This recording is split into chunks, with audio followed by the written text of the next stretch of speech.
Yang depan kosong bisa diisi dulu. Assalamualaikum warahmatullahi wabarakatuh. Innal hamdalillah nahmaduhu wa nasta'inuhu wa nastaghfiruh wa na'udzu billahi min shururi anfusina wa min sayyiati a'malina. May yahdihillahu fala mudhillalah wa may yudlil fala hadiyalah. Asyhadu an la ilaha illallah wahdahu la syarikalah wa asyhadu anna Muhammadan abduhu wa rasuluhu la nabiyya wa la rasula ba'dah.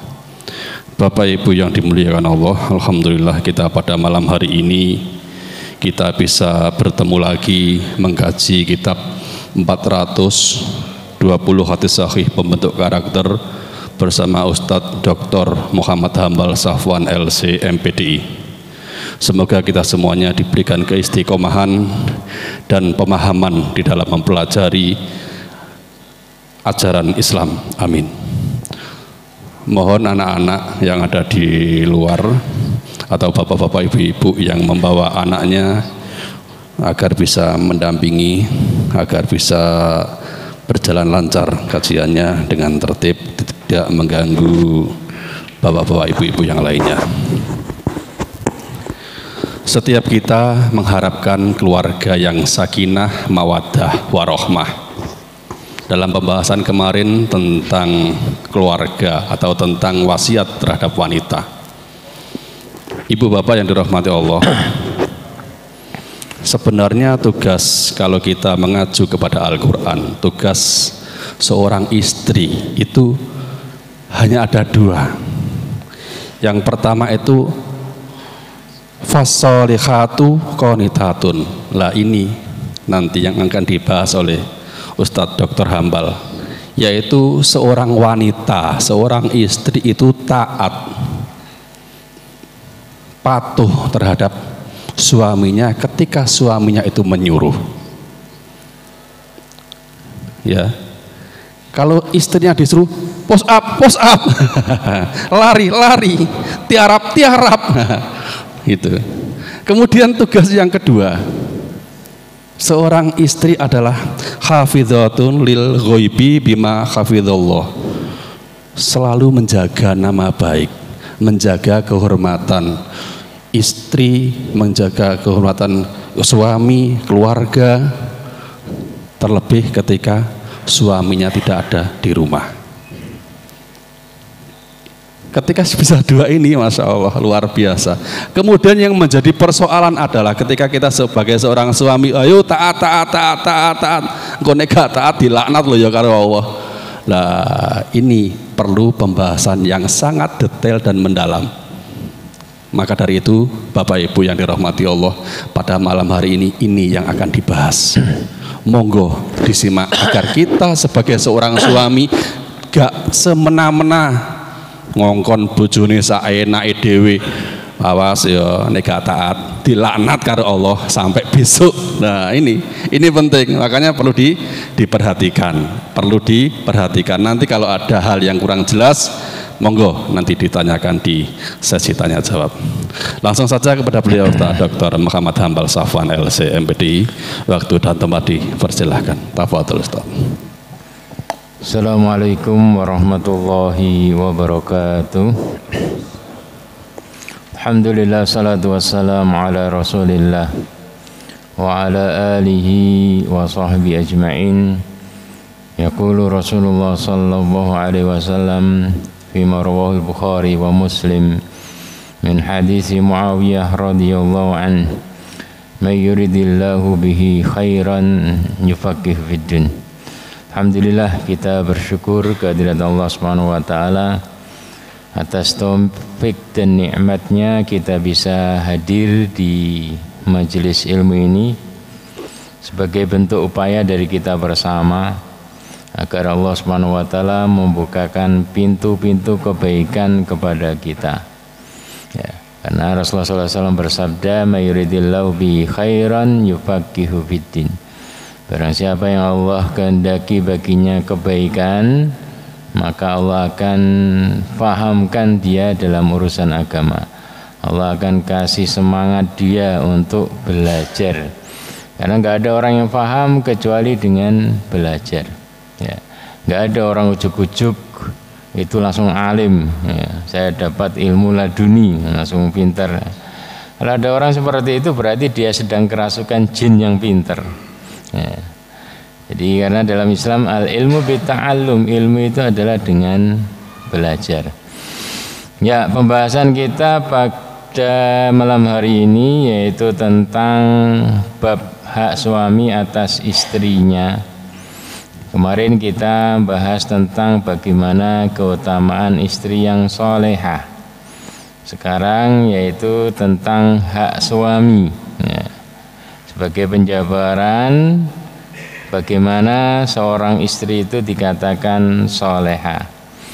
Namun sebelum kita bahas, kemarin ada sisa pertanyaan, yaitu ketika anak angkat Rasulullah SAW yang bernama Zaid bin Harithah itu minta pendapat Rasulullah SAW, dan dia mengisyaratkan pengen menceraikan istrinya. Namun Rasulullah SAW menasihati terus, ya, berkali-kali datang beliau nasihati agar tetap bersabar, jangan bercerai. Sampai turun ayat menegur beliau, ya, menegur agar Rasulullah SAW memperbolehkan atau mengizinkan Zaid bin Harithah ini menceraikan istrinya yang bernama Zainab binti Jahash. Ya. Kenapa Zaid itu minta pendapat Rasulullah SAW ketika mau menceraikan istrinya? Karena yang milihkan, ya, yang milihkan istri Zaid itu adalah Rasulullah. Jadi ketika Zaid bin Harithah ini sudah cukup umur, ya, maka sebagai orang yang diambil sebagai anak angkat Rasulullah SAW, maka beliau mencarikan pasangan. Ya. Maka dicarikanlah dari kerabat beliau, yaitu Zainab binti Jahash, ya, anak bibi Rasulullah SAW. Jadi nasab keluarga Rasulullah SAW di kalangan Quraisy itu adalah nasab yang paling tinggi, ya. Nasab yang paling tinggi. Ya. Dan di awal Zainab ini tidak mau karena Zaid bin Harithah ini adalah mantan budak yang dimerdekakan Rasulullah SAW, kemudian diambil anak angkat oleh Rasulullah SAW. Ya. Orang dahulu biasa, ya, pada masa jahiliyah itu biasa mengangkat anak, ya, dan menisbahkan kepada, menasabkan kepada yang mengangkat itu. Ya. Sehingga orang-orang menyebut Zaid itu kadang Zaid bin Muhammad. Rasulullah tidak mengatakan seperti itu, tapi orang-orang karena kebiasaan pada masa jahiliyah itu ketika mengangkat anak juga memberikan hak waris, memberikan hak nasab. Ya. Seperti beberapa orang yang tidak paham dalam masalah ini sampai turun ayat, ya, yaitu dalam surat Al-Ahzab ayat keempat, wa ma jalat iyaakum abnaakum, dzalikum qaulukum biafwahikum. Ya. Jadi wa ma jalat iyaakum abnaakum. Jadi kebiasaan orang jahiliyah itu menjadikan anak angkat itu seperti anak sendiri, dinasabkan dan diberi warisan, hak waris, ya. Itu hanya perkataan mereka, ya. Perkataan mereka nggak boleh dinisbahkan kepada Rasulullah karena Rasulullah tidak pernah mengatakan demikian.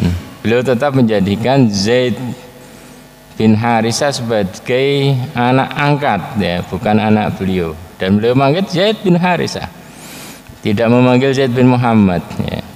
Wallahu yaqulul haq wa huwa yahdis sabil, ya. Allah itu mengatakan yang benar, memberikan petunjuk yang benar, ya.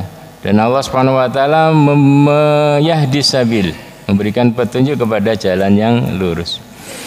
Ud'uhum li abaihim, panggillah mereka li abaihim, dengan nasab bapak mereka, ya. Jadi jangan sampai ketika kita ngangkat anak yatim atau apa, anak yang terlantar, kemudian kita nasabkan kepada keluarga kita, dimasukkan, dibuatkan akte, dibuatkan kakak, karena ini bagian dari dosa besar. Ya. Terkadang kita mandang remeh, tapi itu berat. Kenapa? Karena ketika anak ini perempuan, kemudian kita nasabkan kepada yang ngangkat tersebut, waktu nikah kemudian dia menjadi wali padahal dia bukan walinya, nikahnya nggak sah, kan gitu. Karena nikah itu dari bapaknya dan dari keluarga bapak. Di Islam boleh, ya, boleh mengasuh anak yatim, tapi Islam memberikan batasan-batasan. Jadi tetapkan nasabnya kepada bapaknya dan jangan dinasabkan kepada yang ngangkat. Kasihan, justru lebih kasihan nanti karena dunia akhirat itu nanti itu. Bagaimana kalau dianggap dia ini berzina, dia sejak nikah sampai ini karena nikahnya nggak sah karena tanpa wali. Karena walinya itu bukan bapak aslinya, yang wali kan itu adalah bapak angkat. Jadi jangan sampai kita menganggap sesuatu yang besar itu remeh. Kita kembalikan semuanya kepada Al-Quran dan Sunnah, bagaimana Islam dalam mengatur. Huwa aqsatu indallah, itu yang lebih benar di sisi Allah Subhanahu wa taala. Panggil dengan nasab aslinya. Di kakak, kemudian apa saja akte pakai nasab asli. Ya. Jadi jangan sampai niat baik kita itu merusak, ya. Menjadikan, ya. Bisa juga nikah sama saudara sendiri. Iya juga, karena hilang nasab. Ya. Jadi Zainab ketika Rasulullah SAW melamarkan untuk Zaid bin Harisah, beliau tidak mau, menolak. Ini anak masih keluarga tuh, keluarga anak bibinya Rasulullah. Ya. Menolak, lalu turun ayat. Wa makana lil mu'minin wala mu'minatin idza qadallahu wa rasuluhu amran ay yakuna lahumul khiyaratu min amrihim. Enggak ada pilihan lagi bagi seorang mukmin, mukminah kalau ada perintah dari Allah dan Rasulnya, enggak ada pilihan untuk menghindar. Ya. Setelah turun ayat ini maka Zainab binti Jahas mau menikah dengan Zaid, dinikahkan dengan Zaid. Cuman ya, pernikahan tersebut tidak harmonis, ya, tidak harmonis sampai setelah setahun Zaid bin Harisah ini selalu datang kepada Rasulullah, ya, diminta izin untuk menceraikan Zainab. Ya. Rasulullah sudah ngerti, ya, karena turun wahyu kepada beliau bahwa nanti Zaid ini akan menceraikan istrinya. Dan turun perintah setelah selesai masa iddah kamu menikahi Zainab. Ya. Cuman Rasulullah SAW namanya manusia. Ya. Beliau memandang, menimbang maslahat madarat, belum berani mengungkapkan hal tersebut. Ya. Jadi ketika dimintai musyawarah pendapat, beliau bersabarlah. Ya. Beliau menjawab bersabarlah. Ya. Semoga bisa berubah keadaan. Datang lagi terus sampai turun ayat tersebut, ya. Turun ayat surat Al-Ahzab, ya. Turun ayat surat Al-Ahzab. Wa idz taqulu lilladzi an'ama Allahu 'alaihi wa an'amta 'alaihi amsik 'alaika zawjaka wattaqillah. Ya. Jadi Rasulullah SAW kenapa belum menyampaikan? Kan ini berat, ya. Karena kalau beliau melakukan pasti cemoohan itu banyak kepada Rasulullah. Orang-orang munafik, orang-orang musyrik itu akan mencemooh Rasulullah. Karena ini dahulu itu suatu hal yang sudah menjadi paten. Anak angkat, istri anak angkat itu nggak boleh dinikahi oleh tadi bapak dari anak angkat tersebut, mertuanya. Ya, itu aturan jahiliyah. Tapi Allah pengen, ya, merubah ini. Pengen merubah, ya, merubah bahwasanya itu nggak benar. Anak angkat ya anak angkat, beda dengan anak nasab. Kalau anak nasab baru ya Tapi kalau anak angkat, nah itu nggak ada hubungannya, sudah boleh-boleh saja. Tapi namanya masyarakat, ya, beliau khawatir nanti dicemooh banyak orang, maka beliau ngundur-ngundur, cari waktu yang tepat untuk menjelaskan. Bukan beliau menolak, ya, tapi mencari waktu yang tepat. Ya. Jadi tidak gampang, ya. Menjadi Rasulullah itu nggak gampang. Selalu menjadi bahan cemoohan karena merubah tradisi yang ada, bahkan sampai mau dibunuh. Ya. Kalau kita mungkin berdakwah tidak sesuai dengan tradisi yang ada, paling dicemooh, ya, ditolak, dicemooh. Tapi Rasulullah itu sampai semua pemuda Mekah itu, ya, karena mereka bermusyawarah siapa yang berani, solusinya cuma satu, membunuh Muhammad, ya, membunuh Muhammad. Ya. Maka kalau mereka mengatakan, ini kabilahnya, sukunya sangat kuat, besar, ya. Kalau satu kabilah yang bunuh, wah itu kalah itu nanti, ya, kalau dibalas. Maka semua kabilah ngirim utusan, bawa pedang semua itu kan, mau bunuh Rasulullah. Itu orang terbaik, ya. Orang terbaik, tapi ujian yang dihadapi itu sangat besar sekali. Jadi gambarannya jangan terbayang di benak kita, ya. Rasulullah itu menikah banyak itu karena selera nafsu beliau, ya. Itu semua wahyu, dan itu berat kan gitu. Wahyu nikah seorang umur 68, lebih tua dari Rasulullah, ya. Kalau kita itu berat, ya. Jadi tidak mudah, ya, tidak mudah menjadi beliau itu, ya. Mesti dicemooh. Tapi Allah Subhanahu wa taala ingin segera menyampaikan syariat ini. Maka turun ayat ini, wa yaqulu lilladzi an'amallahu alaihi wa an'amta alaihi amsik 'alaika zawjaka. Ketika engkau mengatakan kepada Zaid bin Harisah, sabarlah, tetap pegang istrimu. Wattaqillah wa tukhfi fi nafsika ma Allah mubdi. Ya. Takwalah kepada Allah, engkau menyembunyikan sesuatu yang Allah akan menampakkan itu. Ini perintah kan gitu. Ya. Wa tahsyan nas wallahu ahqqu an tahsyan. Engkau takut cemoohan orang, padahal Allah yang lebih ditakuti. Ya. Jadi hikmahnya di situ. Kenapa kok seakan-akan Rasulullah SAW menolak? Enggak menolak. Beliau pengen cari waktu yang tepat, ya. Jadi seorang nabi ya manusia, ya, ketika ada anak angkatnya minta pendapat untuk menceraikan istrinya, mesti dia sabar. Tapi perintah dari Allah ini lebih diutamakan. Jadi jangan sampai kita tadi berpandangan buruk kepada Rasulullah, atau enak jadi Rasulullah istrinya banyak. Enggak, itu wahyu semua, perintah semua itu. Ya, perintah semua dari Allah Subhanahu wa taala. Semuanya dengan tujuan masing-masing, ya. Dan semuanya berisiko, ya. Berisiko. Seperti ini kan risikonya berat, dicemooh orang. Tapi itulah syariat Islam, ya, tetap syariat, ya. Ja'al haqqu wa zahaqal batil. Ketika dijelaskan masalah ini turun ayat, maka keyakinan-keyakinan yang batil itu akan mulai tersingkir. Jadi itu penjelasannya. Kemudian hadis yang kita bahas pada malam hari ini yaitu tentang bab hak suami atas istri.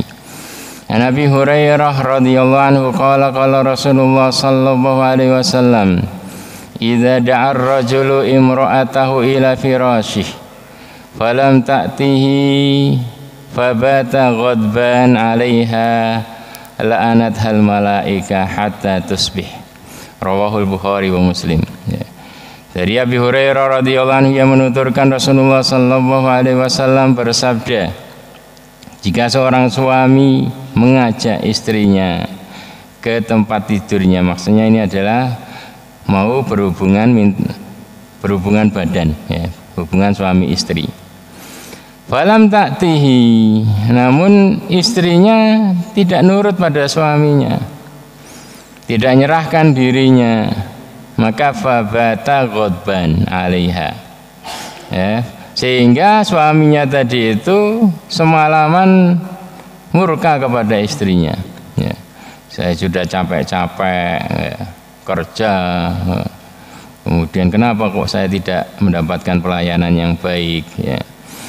Maka la'anaha, ketika suami murka kepada istri, maka para malaikat yang memiliki doa mustajab itu juga ikut melaknat, mendoakan jelek istri tersebut sampai pagi hari. Rawahul Bukhari wa Muslim ya, hadis riwayat Bukhari Muslim. Jadi hadis ini menggembirakan kaum laki-laki ya. Di hadis ini menggembirakan kaum laki-laki ya. Menjelaskan kepada kita bersama bagaimana besarnya hak seorang suami kepada istrinya ya. Kenapa suami itu punya hak besar kepada istrinya? Istri punya kewajiban besar ya. Karena sejak suami ini melafatkan akad nikah, qabiltu nikah, maka dunia akhirat istrinya ini menjadi tanggungan suami, sudah langsung otomatis berada di pundaknya ya. Ar-rijalu qawwamuna 'alan nisa. Jadi enggak mudah, pengorbanannya berat ya, luar biasa. Dunia dia harus mencarikan nafkah, keluar pagi waktunya kerja ya harus kerja meskipun badan masih capek sakit ya. Istri tinggal di rumah tidur-tiduran ya. Maka dia punya hak besar atas istrinya tadi ya. Kemudian di akhirat nanti ya, yang nanggung pertama kali ya, kesalahan istri itu adalah suami yang pertama kali dipanggil. Ini komandannya. Ketika istri melakukan kesalahan, kemaksiatan, mana komandannya? Langsung dipanggil. Kenapa engkau membiarkan istrimu seperti ini? Makanya al-akhilla ba'duhum yauma idzin ba'duhum li ba'din aduwwun ilal muttaqin.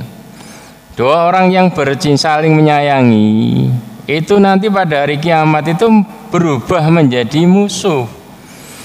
Ilal muttaqin, kecuali orang yang membangun, membina hubungan kasih sayang tersebut di atas ketakwaan.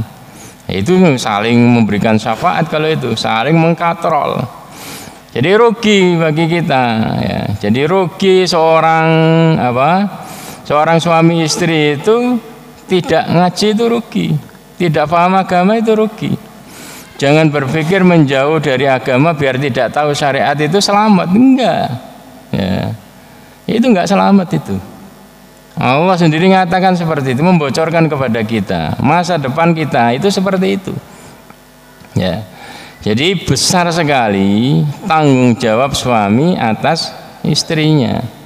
Maka sampai Rasulullah SAW bersabda seperti ini ya. Kenapa? Karena berat menjadi seorang suami itu ya. Ada beberapa hadis diantaranya ketika Rasulullah SAW ketika Rasulullah SAW didatangi oleh bibinya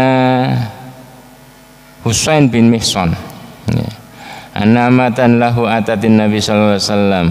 Jadi ada seorang wanita datang kepada Rasulullah sallallahu alaihi wasallam fi hajatin, punya perlu ya. Fa faragat min hajatiha, setelah selesai hajatnya dibantu Rasulullah sallallahu alaihi wasallam, maka Rasulullah bertanya ya. Rasulullah bertanya kepada wanita tersebut, adzatu zaujin anti, apakah kamu punya suami ya. Kata wanita tersebut, na'am, ya Rasulullah, saya sudah bersuami. Qala kaifa anti lahu, bagaimana kamu dengan suamimu ya. Apa yang kau kerjakan, apa yang kau khidmatkan untuk suamimu, bagaimana, ceritakan kepadaku. Maka wanita tadi mengatakan, ma'aluhu illa ma'ajastu anhu, aku betul-betul berkhidmat, menghormati suamiku ya, menjaga harga diri suamiku, berkhidmat, kecuali kalau saya nggak mampu ya. Kalau suaminya nyuruh belikan saya mobil, nggak mampu, nggak punya duit ya enggak. Kecuali saya nggak mampu. Kalau suruh belikan nasi pecel, nasi apa, saya artinya ma'alu, aku betul-betul ya, betul-betul menghormati suamiku, berkhidmat kepada suamiku, taat kepada suamiku, kecuali aku yang tidak mampu, dan aku minta maaf kepada suamiku ya. Maka kata Rasulullah SAW, fanduri aina anti minhu ya. Perhatikan ya, betul-betul perhatikan loh bagaimana kedudukanmu, sikap kamu kepada suamimu. Itu perhatikan betul ya. Fa innama huwa jannatuki wa naruki. Karena suamimu itu adalah surga dan neraka kamu. Kalau kamu betul-betul taat, menggembirakan, menyenangkan suamimu, itu surga kamu itu. Meskipun suami kamu tidak bermutu ya. Seperti kisah kemarin itu, seorang yang sangat cantik ya, nikah dengan orang yang jelek. Wanita cantik nikah dengan, namanya takdir, ditakdirkan menikah dengan seorang laki-laki jelek dan tua ya. Hitam, jelek ya hitam gitu. Maka ketika suaminya memandang istrinya senyum-senyum. Kata suaminya, kenapa engkau tersenyum? Kata wanita ini, iya, saya tersenyum karena saya dan kamu insya Allah ahlul jannah ya. Kok bisa kamu bisa berkata seperti itu, saya dan kamu pastikan min ahlul jannah ya. Kata wanita tersebut, ya karena engkau sangat bersyukur mendapatkan aku, dan saya selalu bersabar mendapatkan kamu ya. Jadi para ulama mengkomentari kata-kata wanita ini ya. Hebat sekali wanita ini, dia bisa bersabar di atas kekurangan suaminya agar suaminya itu ridho ya. Jadi tadi disampaikan seorang wanita solehah itu wanita taat, hafidhatul lil ghaibi, betul-betul menjaga harga diri suaminya, baik ketika ada suaminya maupun tidak ada ya. Ini yang jarang orang pahami ya. Kadang dia ngomong ke orang tuanya ya, saya hanya sebulan dikasih segini, sehingga harga diri suaminya jatuh ya. Kalau dia menjaga harga diri suaminya, dia katakan kepada orang, dia ini betul, saya betul-betul dihargai suami saya ya. Saya itu dinafkahi ya, 1 juta sehari ya. Sehari 1 juta ya. Tapi ya sebulan sekali, sehari toh ya. Sehari toh dinafkahi 1 juta ya. 29 hari nyari sendiri.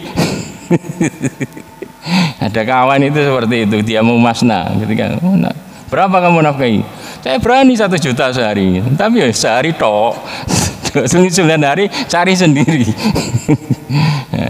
Jadi penting ya, seorang wanita itu hafidhah, menjaga harga diri suaminya tadi itu di hadapan orang tuanya, di hadapan orang lain, meskipun kenyataannya itu berbeda ya. Yang penting menjaga diri, harga diri itu adalah contoh wanita yang salehah ya.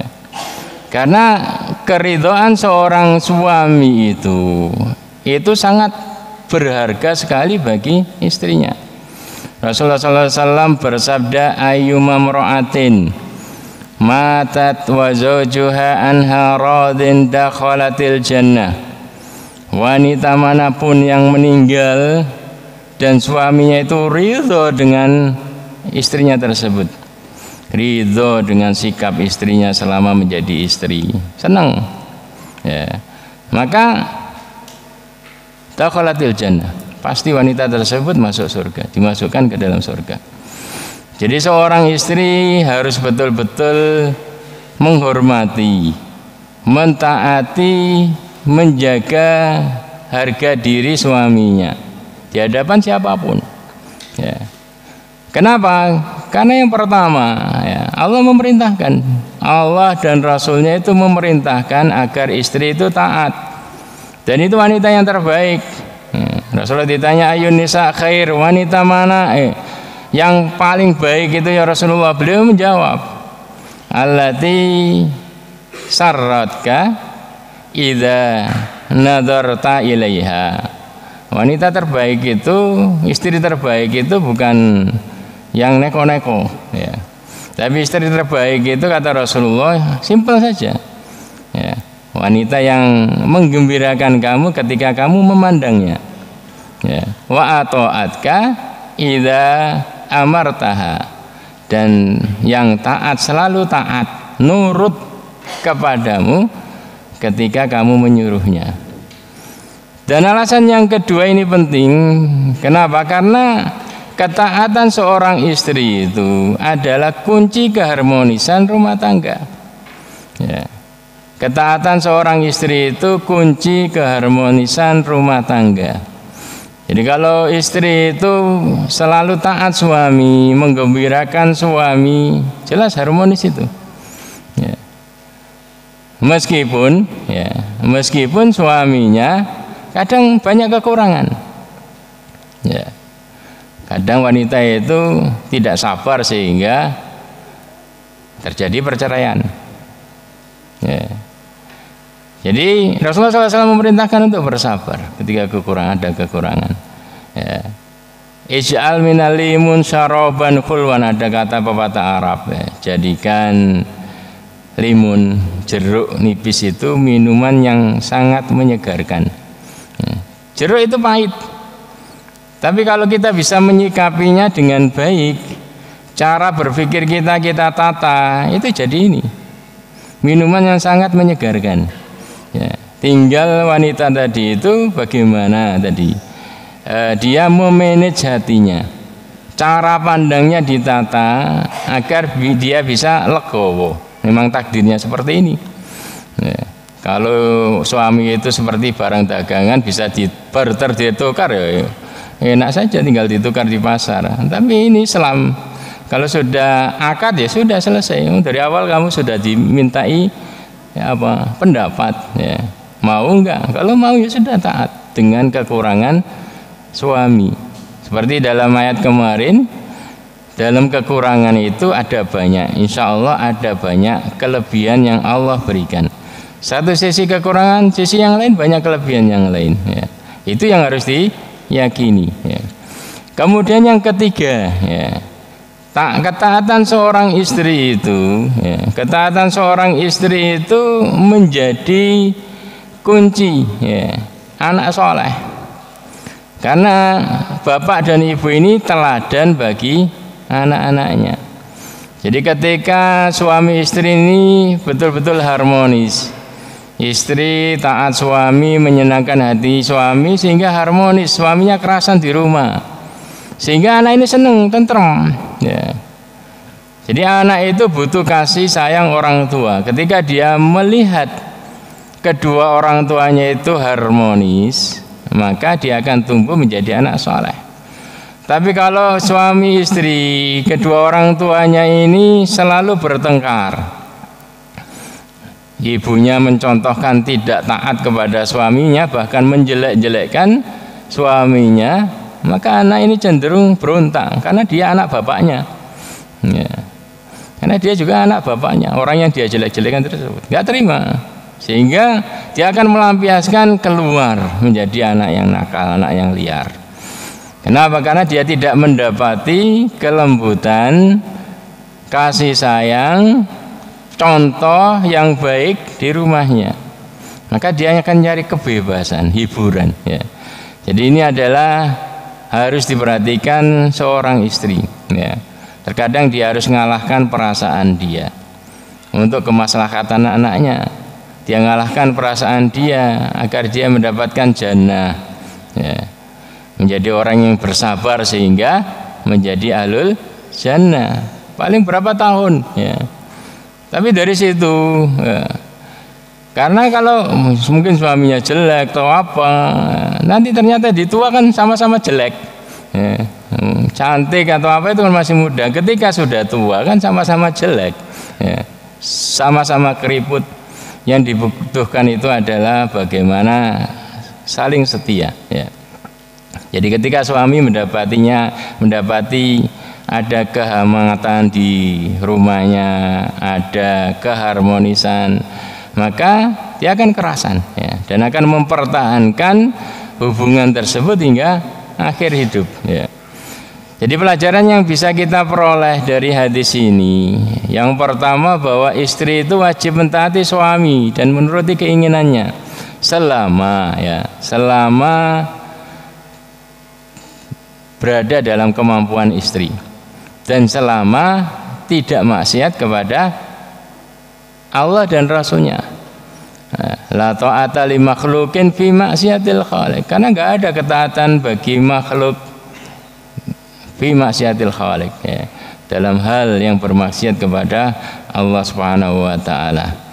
Jadi Rasulullah SAW betul-betul memberikan motivasi, semangat kepada kaum wanita agar betul-betul taat, menghargai dan menghormati suaminya bagaimanapun keadaan suaminya.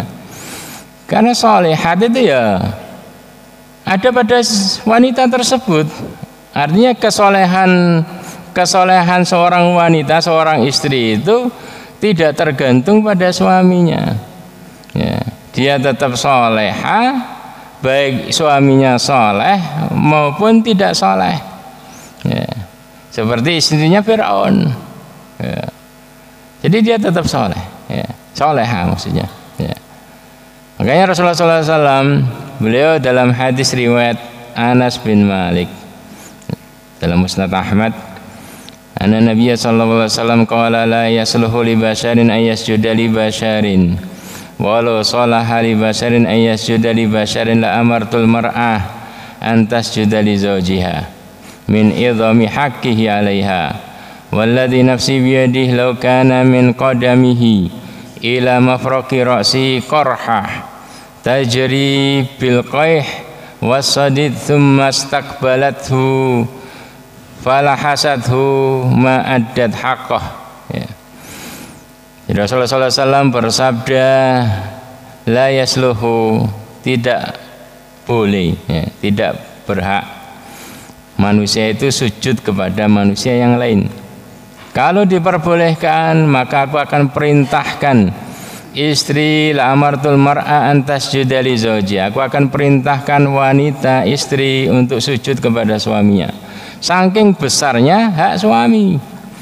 Kenapa besar haknya? Karena tugasnya berat ya. Dunia akhirat udah nggak kerja, akhirat dia nanggung kesalahan kamu.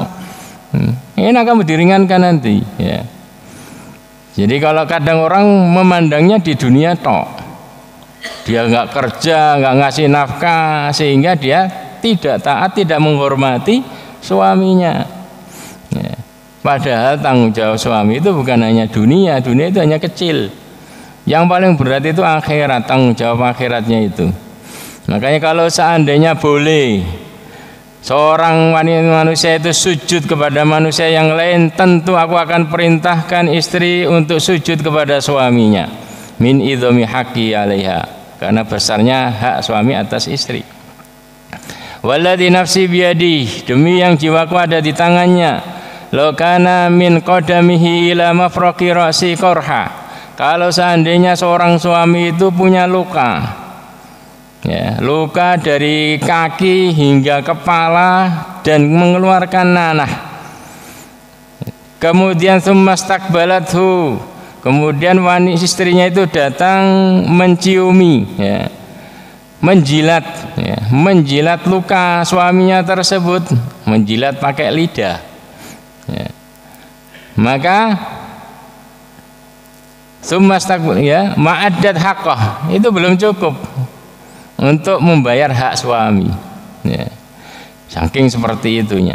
Jadi Rasulullah SAW itu mendudukkan suami itu betul-betul terhormat, memerintahkan istri itu hormat kepada suaminya, melayaninya sejak dia menerima akad tersebut, dinikahi ya. Kenapa? Karena tanggung jawabnya setelah itu besar, dilimpahkan kepada suami, dan pintu surga itu terbuka bagi wanita ini. Enak kamu mudah masuk surga ya. Tinggal tahan perasaan kamu untuk selalu menghormati suamimu. Maka jangan sampai ya, jangan sampai mengobral ya, aib suami kepada orang lain, termasuk kepada orang tua. Jadilah seperti wanita tadi itu. Ya. Atau katakan yang pakai bahasa mantik yang baik. Saya dinafkahi 1 juta sehari, padahal cuma sehari, setelahnya nyari sendiri. Ya. Jadi ini penting. Ya. Kemudian Rasulullah SAW juga bersabda, "Idza sallatil mar'ah khamsaha." Idza sallatil mar'a khamsa wa shamat syahraha wa hasanat farjaha wa ata'at zawjaha qila laha udkhulil jannah min ayyi abwabil jannah syi'ti. Rawahu Ibnu Hibban wa rawahu Imam Ahmad. Jadi Rasulullah SAW bersabda, jika seorang istri itu sholat 5 waktu, menjaga betul. Jadi ringan, tugas istri itu sebenarnya itu ringan. Ya. Yang membuatkan berat itu kan kita yang memaksakan, harus begini kan gitu. Tugasnya ringan, yaitu sholatnya 5 waktu betul-betul dijaga, puasanya juga dijaga, syahroha, puasa Ramadan, ya. Wahasanat farjaha, menjaga kemaluannya, artinya betul-betul memberikannya kepada suaminya. Wa ta'at zawjaha, dan dia betul-betul taat menghormati suaminya. Karena orang enggak hormat ya enggak akan taat, ya. Fa'in faqilalah, kalau wanita itu seperti itu, seorang istri seperti itu, maka dikatakan kepadanya udkhulil jannah, masuklah ke dalam surga min ayyi abwabil jannah syi'ti, ya. Silakan masuk ke dalam surga melalui pintu manapun yang kamu sukai. Ada 8 pintu, silakan. Ya, yang praktis. Yang penting kamu menjadikan suamimu gembira. Saat dipandang gembira, menggembirakan, diperintahkan taat. Ya. Dan setan selalu ganggu, bisikkan. Ngapain kamu menghormati dia? Dia nggak ngasih nafkah kamu. Ngapain kamu begini? Dia jelek. Ngapain? Ya. Akan seperti itu. Ya. Maka perlu kita selalu mengkaji hadis-hadis Nabi SAW agar kita ini, hati kita ini kuat, ya, menerima perintah wahyu tersebut, sehingga kita masuk surga dengan tadi, ya, bebas milih pintunya, 8 pintu bebas milih. Ya, silakan adzan dulu.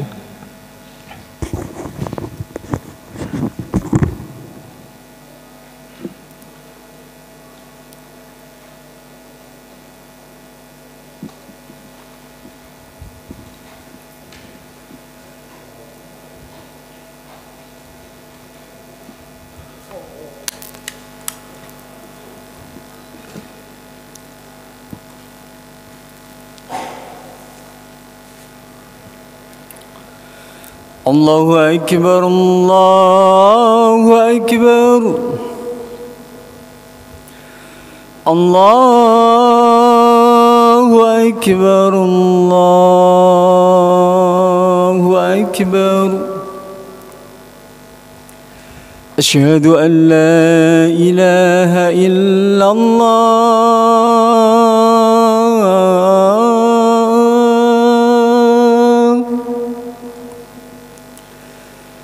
أشهد أن لا إله إلا الله.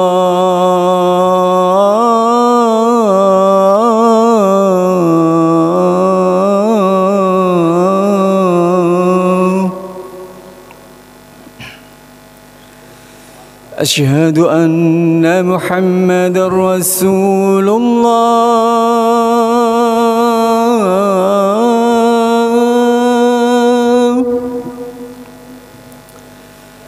أشهد أن محمدا رسول الله.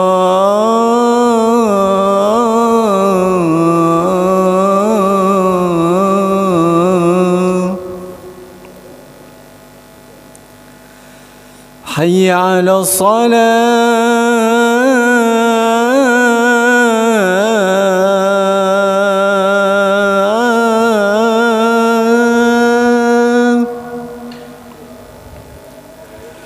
حي على الصلاة.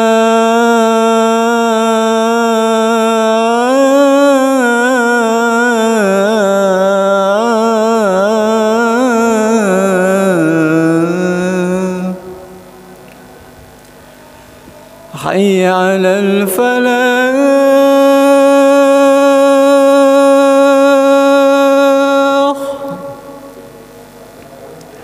حي على الفلاح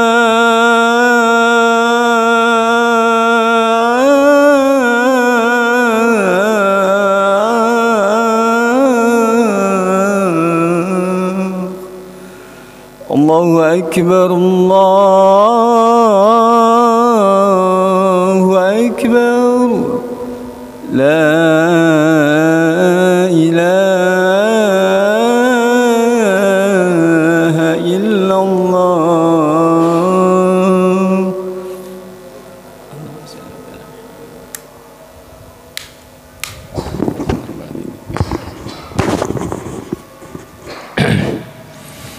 Ya, kita lanjutkan sebentar. Dalam hadis yang diriwayatkan oleh Imam Tabrani, Rasulullah SAW menceritakan kepada kita tentang istri yang ahlul jannah.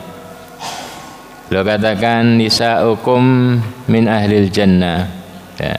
Istri kalian yang dijamin masuk surga itu adalah al-walud, al-wadud, al-walud, al-ma'ud, ya, ala zawjiyah, ya.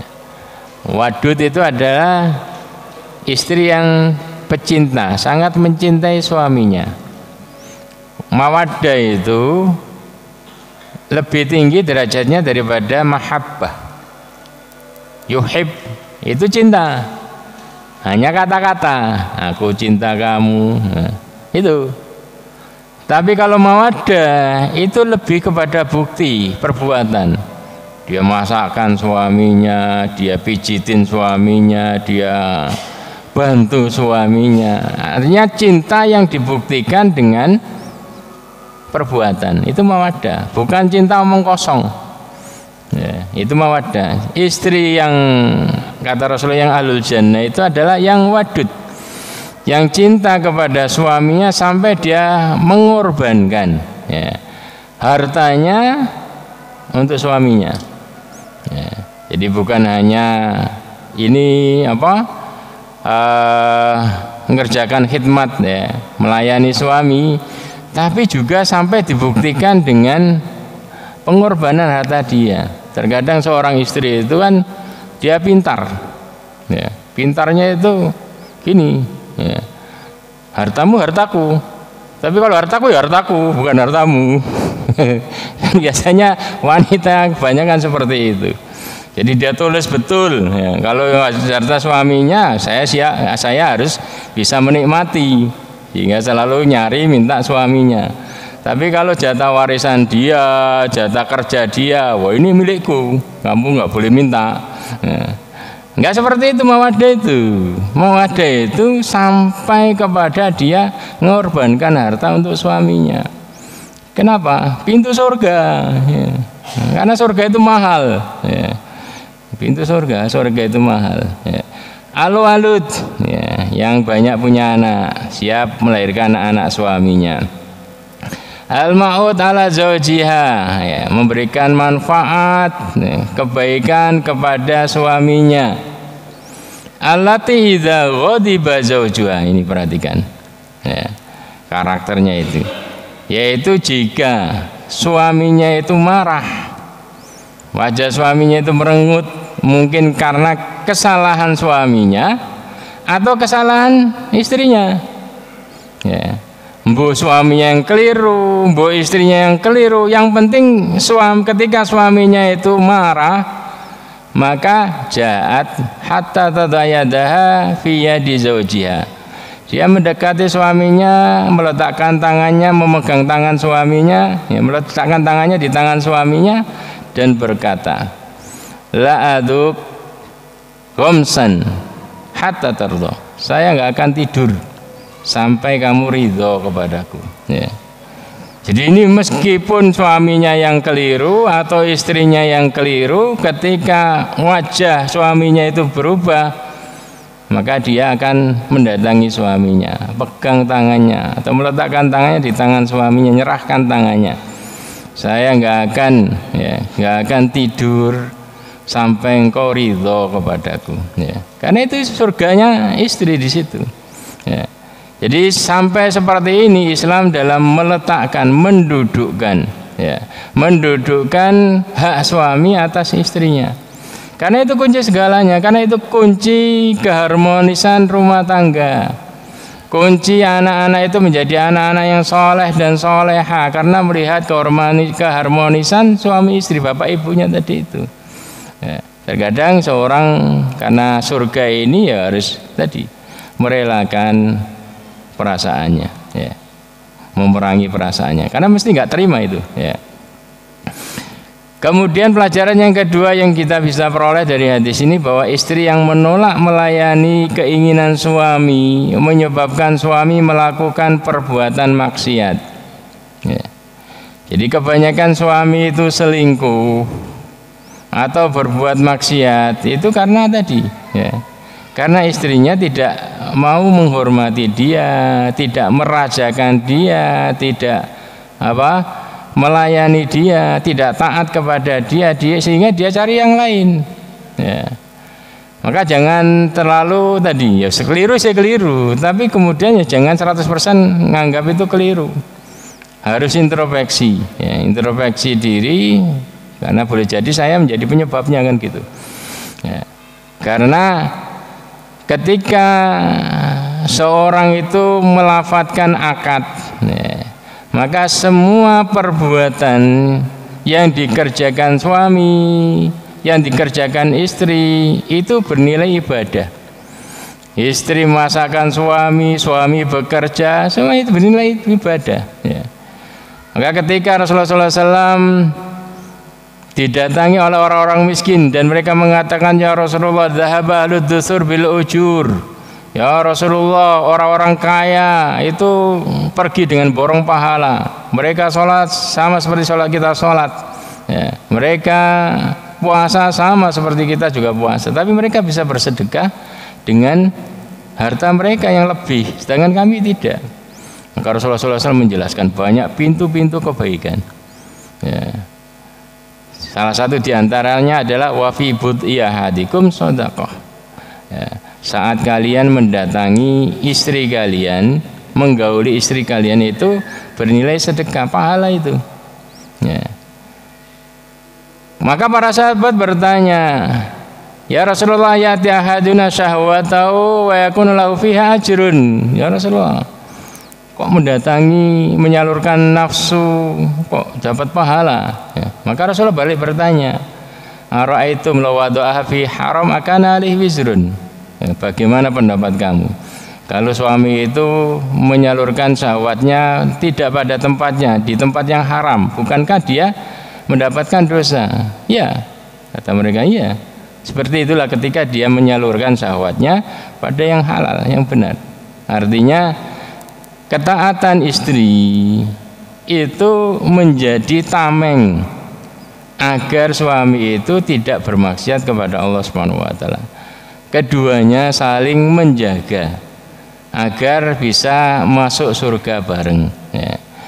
Agar pernikahan itu bukan hanya berhenti setahun 2 tahun menjadi pasangan, tidak hanya sampai tua saja, tapi Islam itu abadi, memberikan panduan agar laki-laki dan perempuan ketika menikah itu agar menjadi pasangan di dunia dan pasangan di akhirat, menjadi memori yang tidak terontokkan dengan adanya kematian. Makanya dalam tadi pernyataan Ibnu Katsir dalam menjelaskan itu, ya, ketika selesai pertanyaan al-kubur, maka yang pertama kali dikatakan oleh orang yang soleh, al-kubur itu Rabbi, ya, mata takumsa, ya, tanya kapan ditegakkan hari kiamat. Hatta arji, ya Rabbi aqimisa hatta arji ila ahli, ya Rabb tegakkan hari kiamat segera karena agar aku bisa ketemu dengan istriku, dengan anak-anakku. Ini memori, ya. Percintaan yang dibangun di atas ketakwaan itu abadi. Itu cinta sejati, ya cinta itu. Kalau cinta nggak memperhatikan masalah agama, takwa, itu cinta yang palsu. Kenapa? Karena berujung bermusuhan, saling narik kepada neraka. Demikian, semoga bermanfaat. Assalamualaikum warahmatullahi wabarakatuh. Insyaallah pemaparan yang luar biasa. Mudah-mudahan kita semuanya nanti di akhirat, di surga akan dikumpulkan lagi dengan istri-istri kita. Amin kok kurang banter iki kayak ngono ku kadang-kadang di tempat lain tuh ada dikumpulkan dengan istri kita di dunia. Ketemu meneh. Kayak bosen ngono lho. Nah, ini alhamdulillah di sini kok semangatnya ketemu di surga nanti. Amin. Masya Allah ya. Mudah-mudahan nanti ketemu dengan wajah dan ya, sesuatu yang luar biasa, beda dengan ketika kita di dunia. Bapak Ibu yang dimuliakan Allah, selanjutnya sesi tanya jawab, monggo. Barangkali ada yang mau bertanya, bisa enggak? 1, 2, ya enggak apa-apa. Yang ya monggo Pak Rudi. Ya monggo enggak apa-apa. Terima kasih. Assalamualaikum warahmatullahi wabarakatuh. Assalamualaikum warahmatullahi wabarakatuh. Tema ini sangat penting sekali kita simak baik-baik, karena hal ini adalah sangat kompleks sekali di dalam kehidupan modern saat ini, berbeda dengan kehidupan di zaman Rasulullah. Pada ketaatan bab taat, istri taat kepada suami, ini juga pandangan juga harus sangat lebar sekali, Pak. Pertanyaan saya ini karena berkaitan dengan di zaman modern ini, pasti di akhirat nanti akan dipertanyakan, dan saya yakin insya Allah ini teman-teman jamaah yang ada di sini pun pasti ada permasalahan di dalam keluarga. Lah, apa solusi ini ya? Solusi untuk, karena kita sudah mengaji di sini kan pasti butuh solusi. Karena nanti bab ketaatan ini seorang istri kan pasti akan sama-sama mempermasalahkan kepada seorang suami. Gara-gara kamu saya seperti ini, gara-gara, pasti seperti itu. Apalagi kita saya ini menceritakan di problem di modernisasi, bukan di zaman Rasulullah ya. Ya, jadi poinnya ini solusinya untuk Pak Ustadz, apa untuk solusi nanti di dalam biar nanti ya tetap harmonis, dan nanti di akhirat pun tidak ada kesalahan-kesalahan yang akan menyalahkan seperti itu. Dan yang kedua bagaimana ketika sudah bercerai itu apakah sudah tidak ada dosa gitu di akhirat nanti, maksud saya. Jadi ketika sudah putus dalam rumah tangga, apakah sudah tidak ada salah menyalahkan di akhirat nanti? Tidak saling menuntut. Iya, seperti itu. Jazakumullah. Terima kasih. Assalamualaikum warahmatullahi wabarakatuh. Ya, cara agar kita mewujudkan keluarga harmonis adalah hendaklah suami itu menjadi suami yang betul-betul paham tanggung jawab. Ya. Jadi wanita itu adalah setelah dia menikahinya, maka dia menjadi tanggung jawab dia. Maka dia akan berusaha untuk nasihati. Kalau nggak bisa nasihati, menjadi ustadz bagi suaminya, diajak ngaji, ya. Karena kuncinya paham agama, ya. Karena Rasulullah SAW fadfar bidatidin, ketika menasihati pemuda yang mau nikah, cari yang paham agama, cari bajadak, engkau akan tenang hidup kamu, ya. Nggak usah capek-capek mengajari, ya. Jadi kamu tinggal sibuk kerja, ya. Kalau ngajari dari awal, nah itu kan ya kerja ya ngajari, ya. Jadi cari yang itu. Kalau sudah terlanjur bukan diceraikan, ya. Tapi tadi mulai dari, karena saya kemarin kurang perhatian ini, ya semangat ngaji, ya. Semangat ngaji, terus ilmu apapun balighul anni walau ayat, sampaikan kepada istrimu meskipun satu ayat. Sampaikan kepada anakmu, kamu ajari Al-Fatihah. Masuk Fatihah nggak bisa, ya, ajari agar engkau mendapatkan pahala jariah, ya. Jadi sebab kehancuran orang Bani Israel itu adalah wanita, istrinya, ya. Faina awal Bani Israel awal fitnati Bani Israel kanat fin nisa. Sebab awal kehancuran Bani Israel itu disebabkan karena wanita, istri-istri mereka dibiarkan, nggak diajari. Karena tabiat wanita ketika dibiarkan ya belok, menyimpang, ya. Makanya Rasulullah SAW dalam hadisnya beliau mengatakan salas, ya, haramallahu alaihil jannah, 3 orang yang Allah haramkan baginya surga. Yang terakhir itu adalah dayyus, ya, yaitu seorang suami yang membiarkan kemaksiatan istrinya, ya. Istrinya nggak sholat dibiarkan, istrinya ngerjakan kemaksiatan dibiarkan, ya.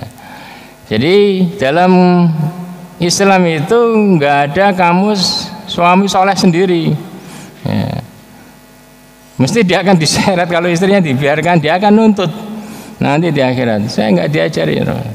Seperti dalam riwayat itu, ya, nanti pada hari kiamat ketika sudah dihisab dan ditetapkan seorang wanita, seorang istri itu masuk neraka, maka dia langsung menghadap kepada Allah, ya, suamiku ya Rabb, ya, innahu la yu'addibuni wa la yu'allimuni. Dia nggak pernah ngajarkan kepadaku, nggak pernah ngajak aku taklim, ya, nggak pernah memberikan contoh baik kepadaku. Innama ya'tini bihubsis suq. Dia hanya datang kepadaku dengan roti pasar, memberi nafkah tok kepadaku. Jatah kamu sebulan segini gini, diajak kelancaran kemana-mana, tapi agama nggak pernah diperhatikan, ya. Jadi itu bukan cinta sejati, tapi itu adalah cinta palsu. Kenapa? Karena berujung permusuhan nanti di akhirat. Jadi jangan nyalahkan istri kita kalau mereka tidak paham. Kalau dia sudah menjadi istri kita, kita yang pertama kali bertanggung jawab mengajarkan. Kalau nggak bisa mengajarkan, kasih kesempatan untuk hadir di majelis ilmu. Dan pilihlah majelis ilmu yang bagus. Jangan majelis ilmu hanya guyonan toh, hanya ngerasani orang toh, hanya jor-joran baju toh. Tapi yang terpenting bagaimana mengkaji Al-Quran dan hadis ini, ya. Dan yang kedua, ketika seorang suami istri bercerai, apakah nanti masih dituntut? Tinggal tadi itu, dia waktu mengerjakan kemaksiatan itu menjadi istri kamu atau sudah tidak menjadi istri kamu, ya. Jadi karena semuanya dihisab dari awal nikah sampai akhir nikah, terus setelah nikah dihisab. Kalau dia ini berbuat maksiat saat menjadi suami istri kamu, ya kamu ditanya.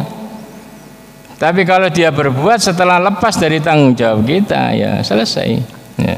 Karena Allah Maha tahu, semuanya ada catatannya, ya. Tapi kan gitu Ustaz, berbuat maksiat ketika masih menjadi istri, karena itu sebabnya sehingga istri itu diceraikan Ustaz, kan gitu maksudnya. Ya, tinggal sudah ngajarkan belum, sudah ngajak itu belum, kan gitu. Jangan selalu menyalahkan istri, salahkan diri kita dulu. Gitu Kak ya. Nah, monggo yang kedua Bapak. Ini nggih jenengan sabar yen nggih. Nggih. Minggu ngarep.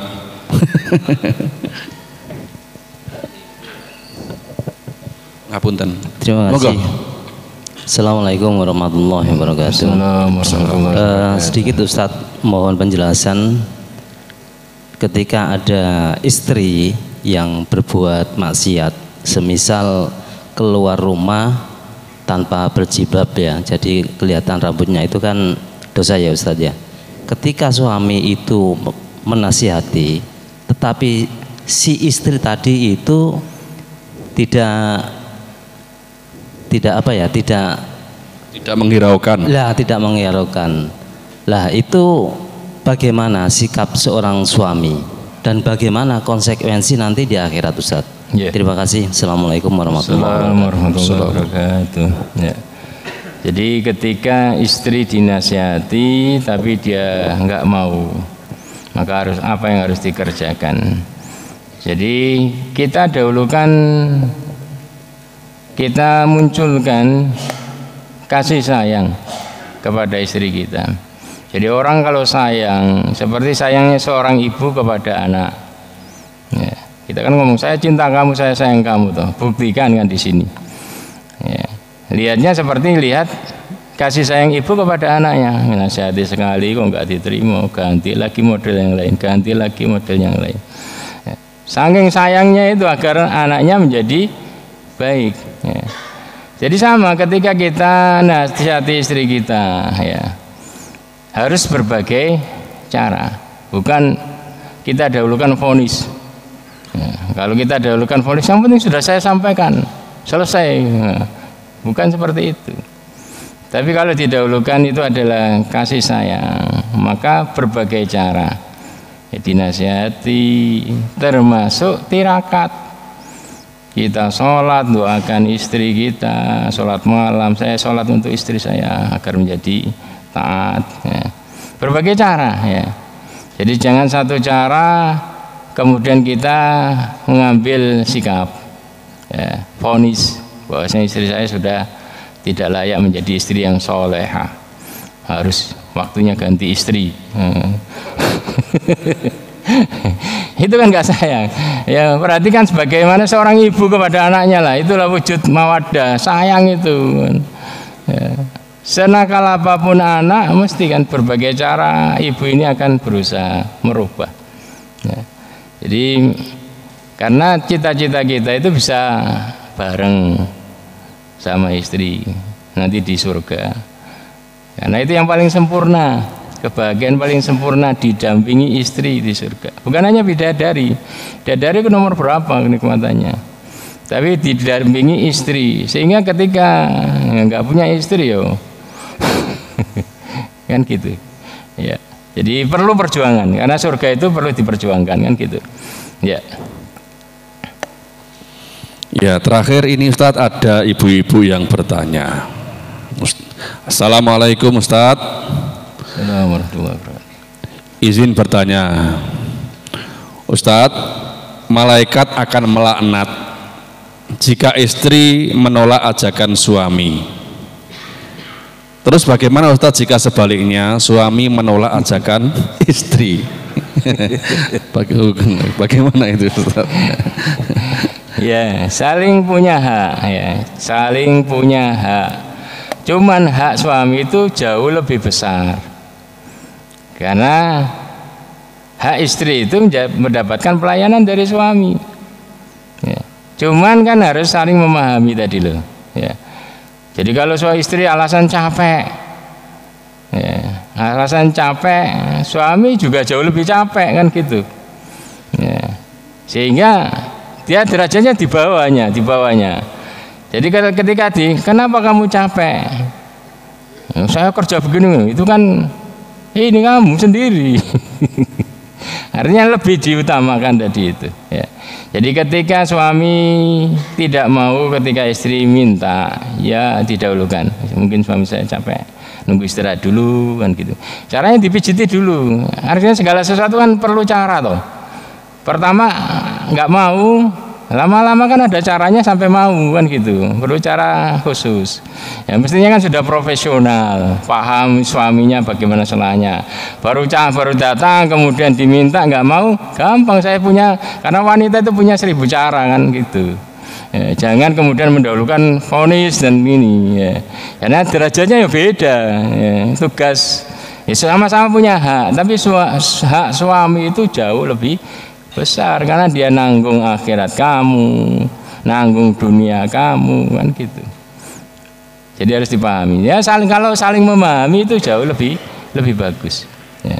Suami ketika istri tidak mau dahulukan memahami, mungkin karena tadi ngurusi anaknya terlalu lebar sehingga capek, ya udah jangan sampai kemudian doa jelek untuk istrinya, bagaimana kemudian dia ini ya wa asyiruna bil ma'ruf, saling bermuasyarah dengan cara yang baik itu lebih bagus ya. Tapi dilaknat apa enggak Ustaz? Enggak ada hadisnya itu karena derajatnya di bawah. Tinggal tadi wanita itu jauh lebih pintar dalam merayu suaminya. Di awal nggak mau, lama-lama dia tahu caranya sampai mau kan gitu. Tapi kalau suami tadi kan harus mesti dilayani langsung kan gitu. Ya. Bagaimanapun keadaan ya. Lebih kalau mendahulukan pengen mendapatkan keridhaan dari suami ya perlu pengorbanan perjuangan. Ya. Ya, maaf ya ibu-ibu, tidak dilaknat ya. Bapak Ibu yang dimuliakan Allah, demikian tadi yang disampaikan oleh Ustaz Dr. Hambal. Semoga kita semuanya bisa mengambil hikmahnya.